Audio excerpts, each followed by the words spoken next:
Welcome to AfriFreedomChannel. Disclaimer. This video is for informational and analytical purposes only. Breaking news: Kenya's political climate has once again been thrown into the spotlight after Deputy President Rigathi Gachagua declared he will not issue a statement regarding his controversial remarks on terrorism.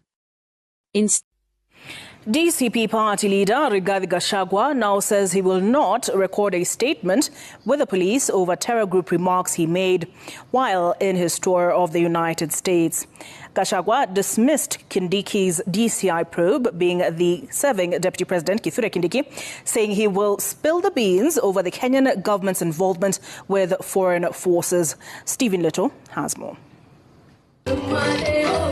Interior Cabinet Secretary Kipchumba Murkomen has been on the neck of the former Deputy President over what he termed as continued reckless remarks while away from home. Gachagua, who has been accusing government of building relations with terror group, now says he will not record a statement with the police as directed by the Interior boss. I saw the Minister for Interior saying that we should be asked to help in investigations in this matter. We cannot help in any investigations because the Kenya government has not initiated any investigations against William Ruto. Gachagua took cue following the US push to review Kenya's status as a major non-NATO ally over questions surrounding its relations with China and alleged links to terror groups' activities. The people who have initiated investigations is the American Senate.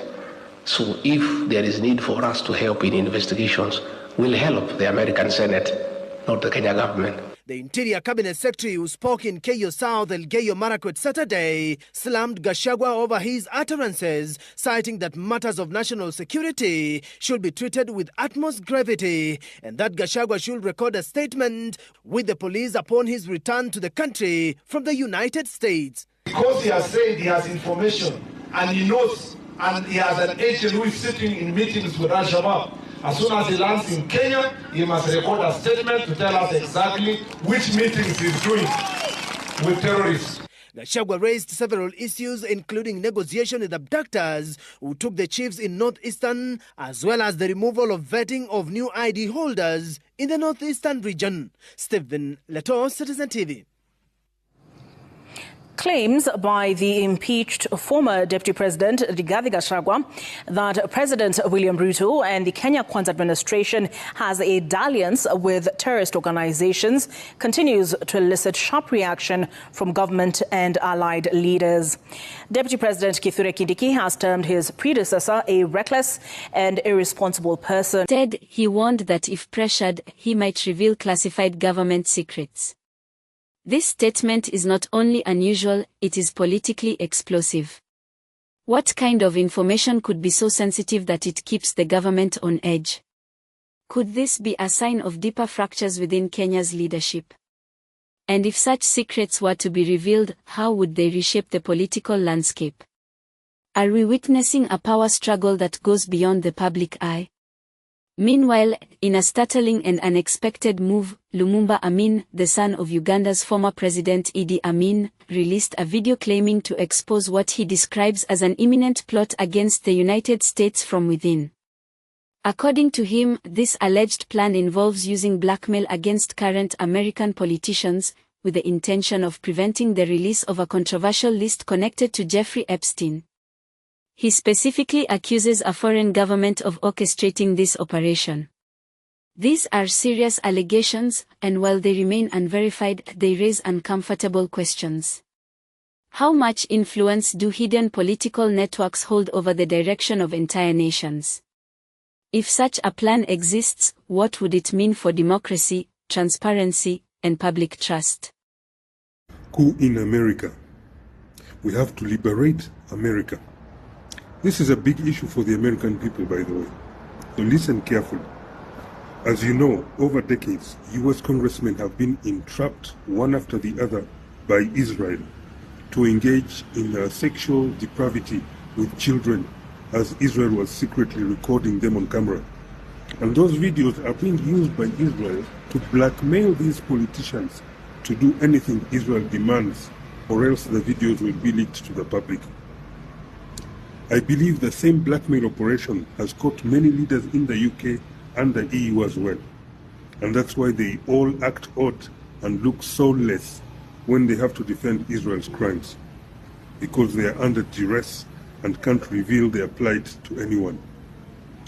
By orchestrating this blackmail operation, Israel conducted what is essentially a coup d'etat against the democracy that US politicians represent. Israeli operatives have thus usurped the American people's sovereignty over their own country by blackmailing these representatives to serve not the interests of the American people, but the interests of a genocidal foreign country first. The politicians are then given their marching orders and talking points by Israeli agents under the Israeli organization called AIPAC. Every congressman or woman has a person they call an AIPAC babysitter who tells that politician whatever Israel wants them to do on any given subject. You could just as well call the babysitter a personal prison guard or a minder, just like in North Korea. One of the most important actions these politicians must take is to always approve US foreign aid to Israel every year without fail. But after the money reaches Israel, part of it is then sent back to America from Israel to be used by AIPAC to buy more US politicians and also fund the election campaigns of the other politicians who are already under Israeli blackmail, so that they continue serving Israel in Congress to vote for more foreign aid to Israel, which the politicians will again receive more kickbacks from. Basically, these politicians are being coerced to engage in a cycle of corruption and money laundering, where they approve funds to Israel while receiving kickbacks from Israel from the same funds that they approve for Israel. These are federal crimes under US law. Now, besides approving money for Israel, they must also defend any action that Israel takes in the Middle East, be it genocide, air attacks on neighboring countries, or forced starvation on Palestinian children. This has been revealed by UK politician Jeremy Corbyn, who refused outright to be part of this scheme.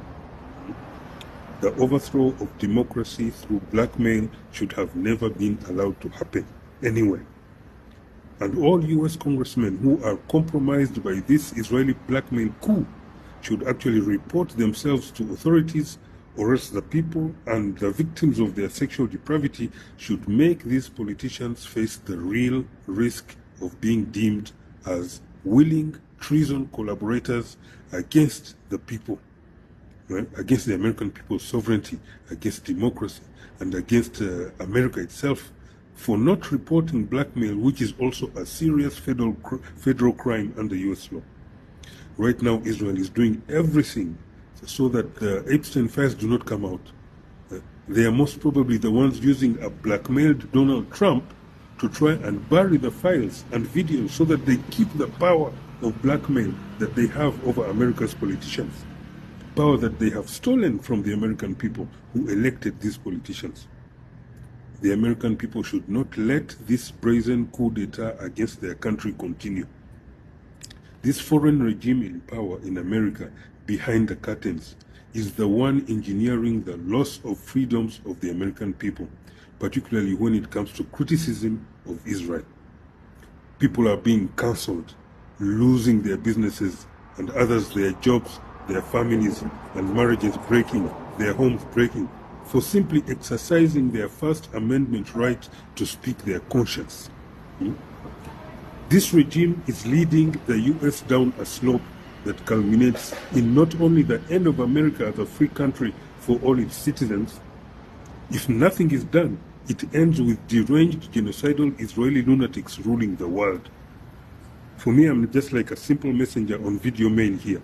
My role is to hereby alert the world, anyone who cares to listen, and warn you about this grave danger.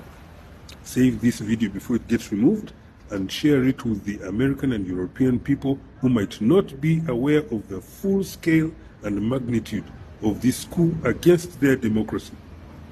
The timing of these two separate events is intriguing. In both Kenya and the United States, we see individuals stepping forward with warnings about secrets that, if true, could alter the course of political history.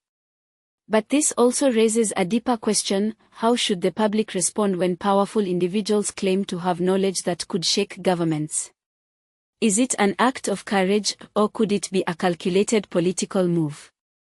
In conclusion, whether it's a political figure in Kenya hinting at classified information or a prominent African voice making explosive claims about foreign affairs, one thing is clear: the world is entering an era where political revelations and warnings are becoming weapons in the fight for power. The question remains: will these revelations lead to greater accountability, or will they only deepen mistrust in leadership? Stay engaged, stay informed, and always seek the truth, because the future belongs to those who refuse to be kept in the dark. The truth may be hidden for a while, but it can never be silenced forever.